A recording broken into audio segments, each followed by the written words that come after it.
Bonjour mon ami, si quelque chose n'a pas fonctionné dans votre vie, ce n'est pas à cause d'un manque de foi, mais parce que le ciel n'a jamais autorisé cette voie.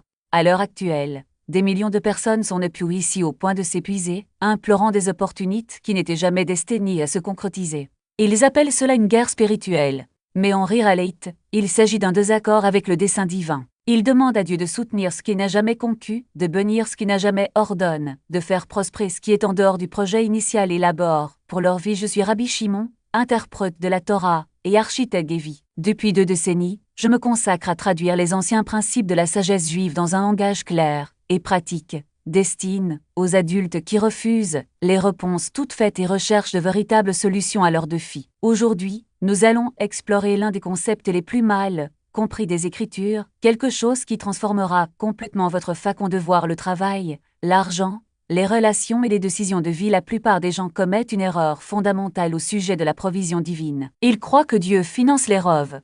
Ce n'est pas comme ça. Dieu finance les missions. Il y a une énorme différence entre ces deux choses. Et comprendre cette distinction peut vous épargner des ranises de frustration, de stress financier et l'angoisse de voir vos efforts plus sincères se heurter à des barrières invisibles. La Torah révèle une loi universelle qui régit le fonctionnement du monde. Lorsque vous comprenez cette loi, tout ce qui concerne l'argent, le succès et le but de la vie devient clair. Elle explique pourquoi certaines personnes semblent tout recevoir facilement, tandis que d'autres luttent 2 fois plus et sont toujours confrontées à des difficultés. Cela explique pourquoi certaines entreprises prospèrent, même avec des produits de qualité inférieure, tandis que d'autres, avec de meilleures propositions, échouent.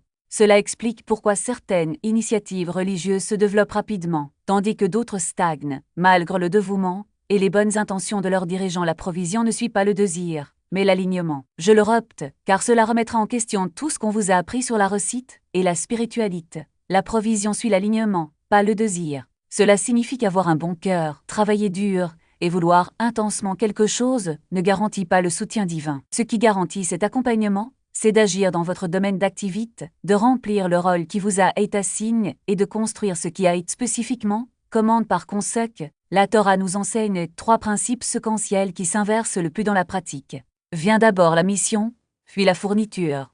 Vous devez savoir quelle est votre vocation avant d'attendre les ressources nécessaires pour la remplir. L'autorité procède les ressources. Vous devez avoir une légitimité dans un domaine avant que l'argent y afflue de manière durable. La vocation passe avant la capacité.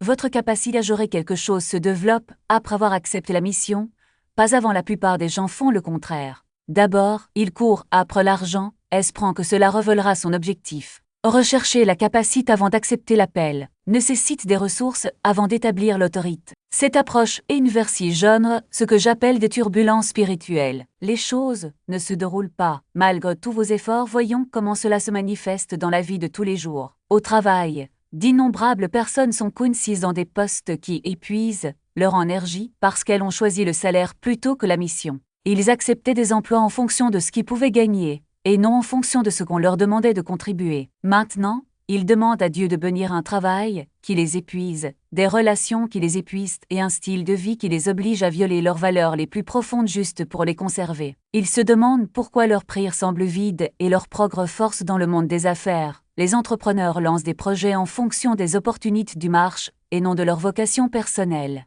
Ils voient ce qui est rentable et supposent que c'est pour eux. Ils travaillent 18 heures par jour à construire quelque chose qui ne leur a jamais appartenu. Ils se demandent ensuite pourquoi les clients ne se connectent pas, pourquoi les partenariats semblent artificiels et pourquoi l'argent met beaucoup de temps à arriver, voire pas du tout. Ils optent en dehors de leur zone d'autorité divine, demandant au ciel de financer ce qui n'a jamais été commande. Dans le domaine religieux, des personnes bien intentionnées craignent des églises, des ONG et des initiatives spirituelles parce qu'elles identifient un besoin et non parce qu'on le leur demande. Ils confondent compassion et appel. Ils prennent le poids émotionnel comme une mission. Aujourd'hui, ils luttent pour conserver des visions niaises de leurs émotions et non d'instructions divines. Ils s'épuisent à essayer de maintenir ce qui n'a jamais été censé être soutenu uniquement par leurs efforts dans les relations. Les gens forcent les liens avec des individus qui semblent idiots sur papier, mais ne correspondent pas à leur mission de vie. Ils se marient par attraction ou par commodité, pas pour une combinaison divine. Ils cultivent des amitiés qui les épuisent parce qu'ils se sentent obligés et non inspirent. Ils se demandent pourquoi leurs relations les plus proches demandent tant d'efforts et génèrent si peu de joie financièrement.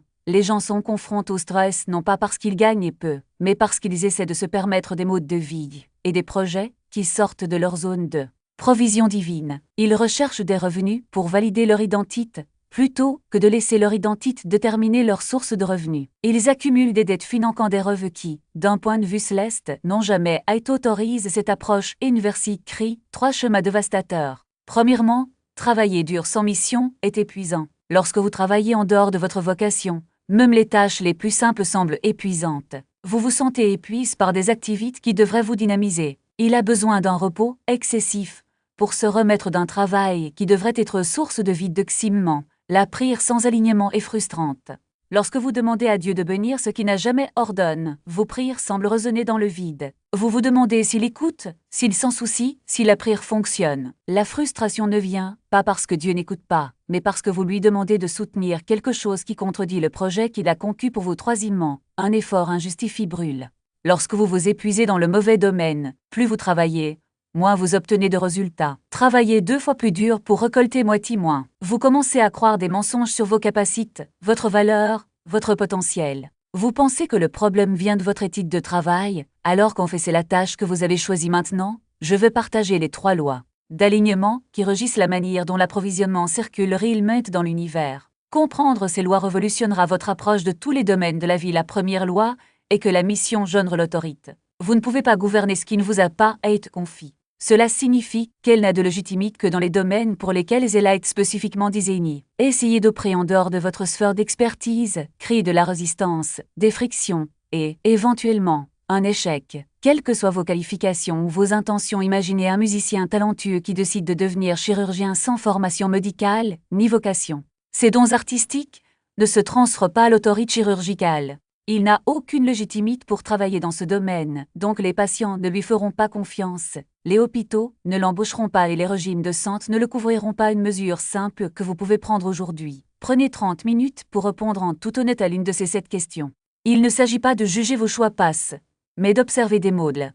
Par exemple, si vous avez constamment du mal à maintenir un projet qui nécessite plus d'énergie qu'il n'engendre, demandez-vous. Est-ce que cela relève de ma sphère d'autorité, ou est-ce que j'essaie de forcer quelque chose qui ne m'a pas été assigné? La résistance que vous ressentez n'est pas un signe de faiblesse, mais un indicateur de désalignement. Lorsque nous opérons en dehors de notre mission, même les petites tâches deviennent épuisantes, comme si nous nagions à contre-courant. Lorsque nous sommes au bon endroit, même les défis semblent suivre un cours naturel. Les pièces s'emboîtent, les portes s'ouvrent, et la fatigue est différente. C'est la fatigue de ceux qui construisent quelque chose d'important, pas de ceux qui se battent pour rester à flot. Revenons à l'exemple de Bezalel. Il n'avait pas besoin de commercialiser le tabernacle, ni de convaincre les gens de donner de l'or et de l'argent. Les dons sont venus parce qu'il était au centre de sa mission. Le même principe s'applique à vous. Lorsque vous opérez dans votre sphère, les gens ont le sentiment que vous y appartenez. Ils vous font confiance non pas parce que vous les avez convaincus, mais parce que votre autorité est évidente. C'est comme un chef d'orchestre dirigeant un orchestre. Personne ne remet en question sa position car l'harmonie qu'il produit est indéniable. Imaginez maintenant le contraire. Quelqu'un qui essaie de diriger un orchestre sans y être apte. Même si vous jouez parfaitement de chaque instrument, le manque d'autorité se manifeste par le chaos. Les musiciens ne suivent pas vos instructions, le public ne se connaît pas au spectacle et les efforts pour que tout reste en place sont épuisants.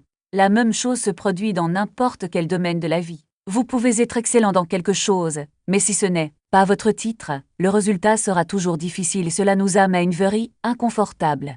Le talent sans désignation est comme un moteur puissant dans un bateau qui prend l'eau. Vous pouvez accélérer autant que possible, mais l'eau continuera à entrer. En revanche, une personne ayant une mission claire, même si elle n'est pas la plus talentueuse, trouvera des moyens de boucher les trous car ils sont alignés sur le flux naturel des choses. Alors, comment savoir si vous êtes au bon endroit? Voici 3 signes pratiques. 1. Le temps semble s'étendre. Lorsque vous êtes dans votre sphère, les heures passent sans que vous vous en rendiez compte. Ce n'est pas que le travail soit facile, mais on a le sentiment que le temps joue en votre faveur. Lorsque vous êtes absent, chaque minute ressemble à une bataille de les gens viennent vers vous. Vous n'avez pas besoin de rechercher des opportunités. Ils apparaissent parce que les gens reconnaissent leur autorité naturelle. C'est comme s'il y avait un aimant invisible qui attirait ce dont vous avez besoin. 3. Les ressources arrivent avant qu'elles ne soient nécessaires. Vous n'avez pas besoin de désespérer de l'argent ou du soutien, car elles arrivent au bon moment, souvent de sources inattendues. C'est comme si l'univers conspirait en votre faveur. En revanche, lorsque vous êtes en dehors de votre mission, Les signes sont tout aussi clairs, vous devez vendre votre édit, tout le temps, comme si personne n'en comprenait la valeur. Les portes se ferment aussi vite qu'elles s'ouvrent. Comme si une force invisible sabotait vos efforts, vous vous sentez constamment nerveux, comme si vous étiez toujours en retard sur vos propres objectifs. La bonne nouvelle est que l'alignement n'est pas une destination, mais un processus. Vous n'avez pas besoin de tout comprendre pour commencer. En fait, c'est souvent précisément au moment de faire le premier pas dans votre sphère que la clarté vient. C'est comme ajuster la mise au point d'un appareil photo. Au début, tout semble flou, mais à mesure que vous avancez dans la bonne direction, l'image devient claire. Et si vous ne savez toujours pas quelle est votre mission, commencez par regarder où vous disposez déjà d'une autorité naturelle. Demandez à votre entourage, dans quel domaine vous voit-il comme une référence? Souvent, les autres voient nous donc plus clairement que nous. Un autre indice concerne vos points faibles. Que critiquez-vous souvent? Qu'est-ce qui vous dérange profondément? Ces insatisfactions peuvent indiquer des domaines dans lesquels vous avez une vocation non seulement à agir, mais à transformer. N'oubliez pas, la mission ne porte pas sur ce que vous voulez faire, mais sur ce pourquoi vous avez à être fait. Et ce n'est pas une limitation, mais une libération. Lorsque vous acceptez votre sphère, vous arrêtez de gaspiller votre énergie à essayer d'être tout pour tout le monde, et commencez à vous concentrer sur ce qui compte vraiment. C'est comme découvrir que vous n'avez pas besoin de porter le monde sur votre dos. Il suffit de porter ce qu'on vous adonne de porter. Enfin, un avertissement. Ne confondez pas appellation et confort. Être au bon endroit ne veut pas dire que tout sera facile. En fait, c'est souvent le contraire. La différence est que, au sein de votre sphère, les défis vous renforcent au lieu de vous épuiser. Vous pouvez même vous sentir inadéquat, mais cette insuffisance est le signe que vous êtes sur la bonne voie. Après tout, si vous étiez déjà parfait pour la tâche, il n'y aurait pas de place pour grandir. Alors respirez profondément et demandez-vous, où suis-je déjà en train d'opérer avec autorité? Même si je ne m'en rends pas compte, commencez par là. Les petits pas au sein de votre sphère n'auront plus d'impact que les grands pas en dehors de celle-ci. Et n'oubliez pas, vous n'êtes pas seul dans ce processus. Tout comme Bezalel a été à Apple et équipe, vous le serez aussi longtemps que vous serez prêt à écouter. Votre défi pour cette semaine est simple, mais transformateur. Arrêtez de financer ce que Dieu ne vous a jamais assigné. Même si cela semble grandiose ou prometteur, jetez un regard sur où vous avez investi votre temps, votre argent et votre énergie. Lequel de ces investissements vous épuise plutôt que vous revigore? Lesquels exigent que vous soyez quelqu'un que vous n'êtes pas? Qui produisent des résultats au prix d'un effort force, plutôt que de s'écouler naturellement? Choisissez l'un de ces investissements mal alignés et commencez à en retirer vos ressources. Cela peut impliquer de refuser une opportunité financièrement intéressante, mais qui ne correspond pas à votre vocation. Cela pourrait signifier mettre fin à une relation qui vous oblige à compromettre vos valeurs, ou quitter un poste bien rémunéré, mais qui draine votre âme. Il ne s'agit pas d'irresponsabilité ou de manque de pragmatisme, mais plutôt de croire que le dessein divin est plus pratique que n'importe quelle stratégie humaine. Lorsque vous opérez dans la sphère qui vous est assignée, la subsistance circule de manière organique. Lorsqu'on opère en dehors de celui-ci, tout doit être force. Rappelez-vous, Dieu ne finance pas les rêves, il finance des missions. Votre rôle n'est pas de créer des opportunités, mais de reconnaître celles qui ont déjà été préparées pour vous. Il ne s'agit pas de faire bouger les choses, mais de s'aligner sur ce qui est déjà en mouvement dans le plan divin. Certains d'entre vous s'épuisent à bâtir des entreprises impressionnantes qui ne devraient jamais exister. D'autres ignorent les tâches simples, les jugeant trop insignifiantes.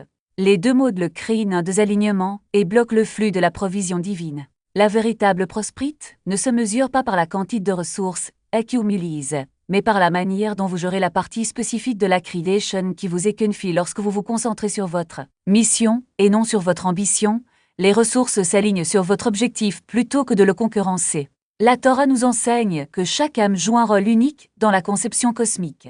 Lorsque vous opérez dans ce rôle, vous contribuez à l'harmonie universelle. Lorsque vous opérez en dehors de celui-ci, vous créez une dissonance qui affecte non seulement votre vie, mais aussi celle de tous ceux qui vous entourent. Votre appel peut être plus petit que ce que votre ego désire, mais plus grand que ce que croit votre peur. C'est peut-être plus simple que ne le suggère votre parcours, mais plus profond que ne l'indique votre expérience. Cela peut paraître ordinaire aux yeux des autres, mais extraordinaire à vos yeux lorsque vous êtes aligne. Le signe que vous opérez dans le cadre de votre mission divine n'est pas l'absence de défis, mais la présence d'une grâce surnaturelle pour les relever. Cela ne veut pas dire que tout sera facile, mais que vous aurez la force de faire ce que vous êtes réellement appelé à construire. Arrêtez de demander à Dieu de bénir vos projets, et commencez à lui demander de révéler les plans qu'il a pour vous. Arrêtez d'essayer de réaliser vos rêves et commencez à découvrir les rêves qu'il a implantés dans votre conception avant même votre naissance. Votre âme est le projet, votre vie est la construction. Shalom mon ami. Maintenant, Construisons la vie que Dieu a conçue pour vous.